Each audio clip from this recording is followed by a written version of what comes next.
आधीच मतदारसंघात ठेकेदारांच्या कारनाम्यांमुळे जनतेच्या रोषाचा सामना करावा लागलेले राज्याचे अन्न व औषध प्रशासन मंत्री नरहरी झिरवाळ आता कारकुनाच्या लाच प्रकरणामुळे अडचणीत सापडले आहेत। या प्रकरणाशी आपला काही संबंध नाही, पण तरीही काही लिंक असल्यास मंत्रिपदाचा राजीनामा देऊ असे त्यांनी जाहीर केले।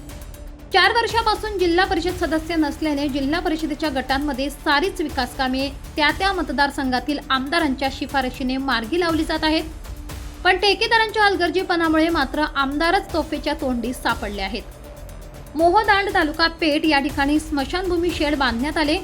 काम निकृष्ट दर्जाचे असल्याने ग्रामस्थांनी संताप व्यक्त केला, तर हे काम ठेकेदाराला देताना आम्हाला विचारण्यात आले नसल्याचे सांगत सरपंच व ग्रामसेवकाने अप्रत्यक्षरित्या मंत्री नरहरी झिरवाळ यांच्यावर निशाणा साधलाय। मतदारसंघात जलजीवन मिशनच्या रखडलेल्या कामांवरूनही झिरवाळ यांच्यावरच संताप व्यक्त केला जातोय। हेच झिरवाळ आता कारकुनाच्या लाचखोरीमुळे अडचणीत सापडले आहेत। मंत्रालयातील अन्न व औषध प्रशासन विभागातील कारकून राजेंद्र ढेरंगे यास 35,000 रुपयांची लाच स्वीकारताना पकडण्यात आले। सध्या दिल्लीत असलेले झिरवाळ हे या प्रकरणाशी आपला काही संबंध नसल्याचे सांगत असले तरी ज्या ठिकाणी हा प्रकार घडला त्या विभागाचे झिरवाळ हे मंत्री आहेत, त्यामुळे विभागाचे आणि पर्यायाने त्यांचीही प्रतिमा मलिन झाली आहे। विभागातील अधिकारी कर्मचाऱ्यांवर त्यांचा वाचक नाही का असा प्रश्नही उपस्थित केला जातोय।